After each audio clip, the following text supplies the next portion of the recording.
Hello, everybody. Welcome back to the Tin Man's Corner channel. I'm your host, Jeffrey the Tin Man Taylor, aka the Christmas Stalker. Hence why I'm wearing my Santa Myers getup again. Because today I'm reacting to my third Chill and Scares video for this marathon. And it's titled Three True Disturbing Christmas Horror Stories Volume 2. So without further ado, I'm going to turn the lights off, move the camera over here for you guys, and let's get this reaction on the road. In the bag.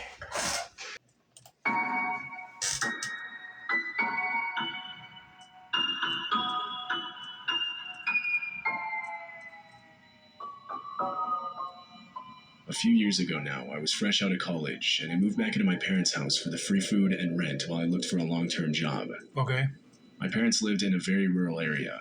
They were a good 60 miles from the nearest city, but I of course didn't have any other option.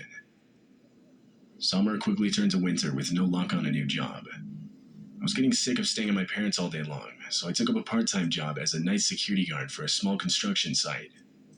It would only be temporary, just until I could find a job that's actually related to my field of study. The man who was in charge of the construction site was a family friend. His name was Rob. I didn't really see why he needed night security, seeing as we were in a very rural area where the crime rate is essentially non-existent. A part of me thinks he just offered the job out of pity. Either way, I took it. It didn't pay well, but like I said before, it got me out of the house. I remember it was Christmas Eve. I was scheduled to work a night shift leading into Christmas morning. All I ever really did for that job was sit in one of the construction trailers, just to keep watch on things, I guess. I'll be honest, I usually brought my DS and just played that all night. I mean, I didn't really have any set tasks I needed to get done or anything. I mean, if I was a security guard on a construction site or anywhere else, I would bring something to keep my mind occupied. Up until that point, the most that had ever happened was a family of deer walking around outside the window, or sometimes I'd see a set of animal tracks in the snow. It had been snowing pretty hard this night. A few inches had accumulated on the ground. Something I should mention is the nearest occupied house was a good mile down the road. The actual small road leading up to the construction site was all it ever led to. For someone to travel up this road meant that without a doubt they were there for the construction site. In other words, there was nothing else up here, and therefore no other reason for someone to be here. All of this made what I then saw outside, I guess just downright disturbing is the best way I could describe it. I routinely glanced out the window and saw the imprint of a snow angel under a streetlight. If you don't know what a snow angel is, it's basically when you lie on your back in the snow and swing your arms and legs back and forth, leaving what looks like the outline of an angel. This is something that no animal could do. No animal can't do that. That is disturbing that that's out there. So that guy needs to be on full alert because a crazy person might be out and about. What's more is it looked like a fully grown adult had made the imprint. I went outside to get a better look. I looked around for tracks in the snow and saw a set of them that came straight from the nearby woods, not the road. They led to the snow angel, and then around the back of the construction trailer I was just in. I couldn't get over the fact that I never once heard or saw this person, or even that there was a person out here in the first place. We were in the middle of nowhere on Christmas Eve, now early Christmas morning, and it was well below freezing out while still snowing. My heart rate started picking up at the thought that I wasn't alone out here. All I wanted to do was leave, and so I got in my car and started driving off. Now, this next part I'm not particularly proud of. I realized that all the construction workers would see the snow angel when they returned back to work and assume that I did it. Looking back, that wasn't a big deal, but back then I worried they might make fun of me for it. I seriously started turning back around, just so that I could kick up the snow around the snow angel to get rid of it. As the construction trailer came back into view, I noticed a figure standing at the front door. He was wearing all black with a ski mask on. He had his back to me with his hand on the doorknob. Luckily, I had locked the door, but it didn't even look like he was trying to open it. He just stood there, frozen, with his head down. I panicked and stepped on the gas to turn back around. On my way back home, I left Rob a voice message explaining what I had just seen. Rob later said how he went out to the construction site as soon as he woke up and listened to my message. When he got there, there was nothing to see. Nothing was stolen, and what was left of the snow angel and footprints had been covered by more falling snow. Rob thought the guy was trying to rob the place, thinking no one would be there on Christmas Eve. And when he saw that I was there, he made a snow angel to try and scare me off. But what I don't understand is then why didn't the guy rob the place when I left? I also just don't understand why his footprints came from the forest. It's possible it wasn't an attempted robbery, and rather some guy who wasn't right in the head just happened to stumble across the construction site. Whatever the case, that marked the last shift I ever worked as a security guard. Hey, that could be a possibility. Like I said, he was probably not in the right mind and didn't know better. But somebody needs to go call the cops just to get him, take him to a hospital to see what's wrong with him. Because that's kind of disturbing if he's wearing a ski mask and he ain't robbing the place. This happened a few years ago on Christmas Eve. I was 24 years old, and because of my financial situation at the time, I couldn't afford to travel and see my family for the holidays. It wasn't all bad though. One of my close friends offered to have me over for a Christmas dinner with his family. It went good. Come around say 7 o'clock and I was getting ready to leave. It had been snowing all night and the roads were getting pretty bad. If I waited any longer, I would have been stuck there. I had to have been one of the only cars out on those roads. I stayed at least a good 15 miles per hour under the speed limit as I made my way down the highway.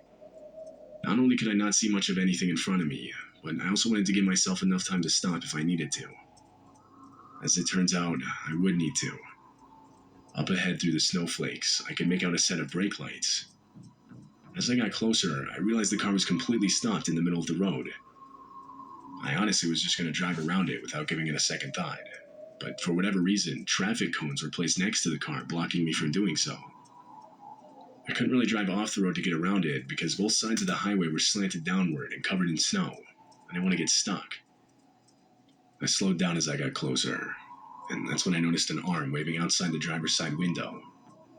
My first thought was the guy's car had broken down in the weather and he needed help. Although I wasn't so quick to believe this.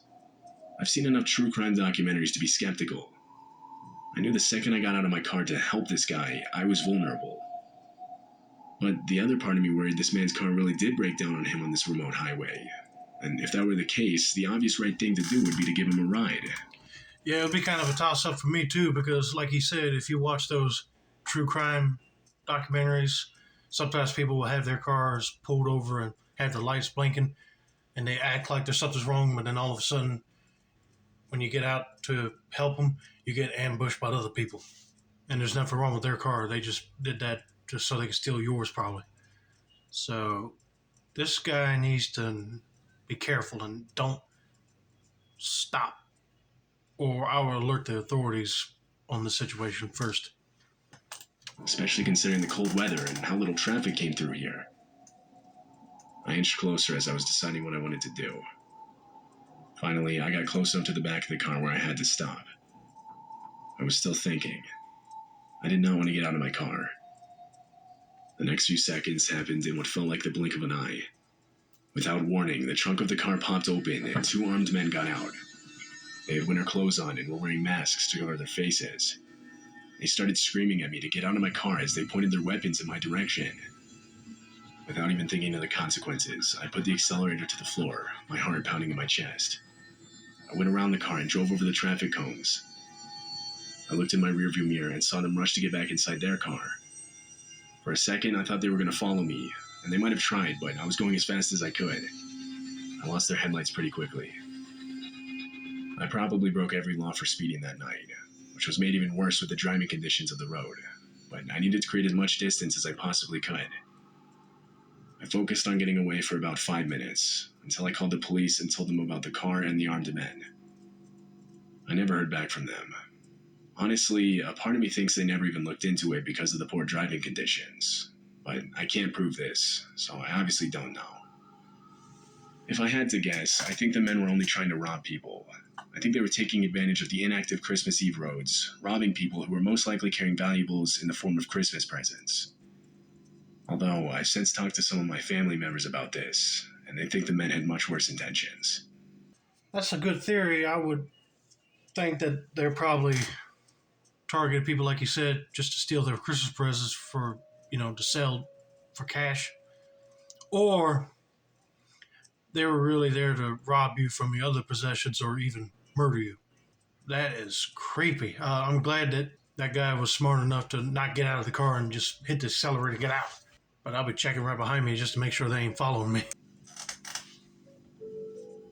This story happened to me when I was 8 years old. I don't remember all the details, but I recently asked my mom about it, and she helped me fill in some of the parts I didn't remember.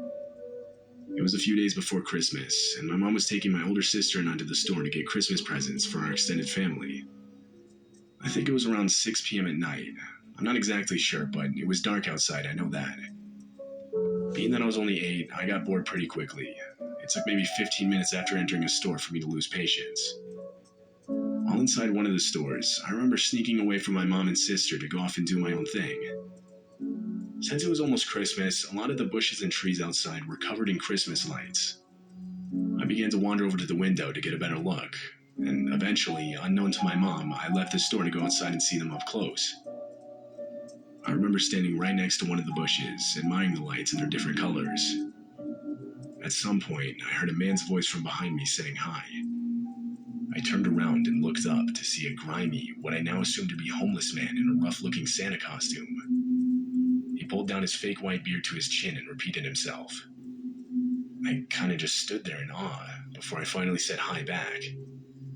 He asked me if I was looking at the lights, and I told him that I was and that I thought they looked cool. He then said, and I'll never forget his exact words, "If you like Christmas lights, you want to see the ones at my house. Here, follow me, I'll show you." He reached out to grab my hand. I excitedly grabbed it and started walking with him. No. Oh, this is why you should not leave your mom and your sister or stay in the store, because you never know what creepo will be outside taking advantage of seeing a young kid all by themselves. We made it maybe 15 yards out from the front of the store when the bell indicating the store door had opened chimed out, followed by a scream. It was my mom. I immediately felt the man's hand leave mine, and as I looked in his direction, I saw him full-on sprinting away from us without saying a single word. My mom ran over to me and practically dragged me back inside with tears forming in her eyes. It took me a few years to fully understand the danger I was in that night. My family still talks about it a lot. I don't like to, but every once in a while I think about it myself. Particularly how close I was to having my life completely changed or even ended in that moment. If my mom didn't notice I was missing when she did, I likely wouldn't be here today. Woo! I am glad your mom realized that you weren't with her and ran out the door to go find you. Like that guy said, that he probably wouldn't have been there to tell the story. But anyway, that's going to be it for now. Don't forget to like, subscribe, turn on post notifications for more Chilla Scares content like this. This has been another successful installment of the Tin Man's Corner channel. I'm your host, Jeffrey Tin Man Taylor, and I say that's a wrap, and have a nice day.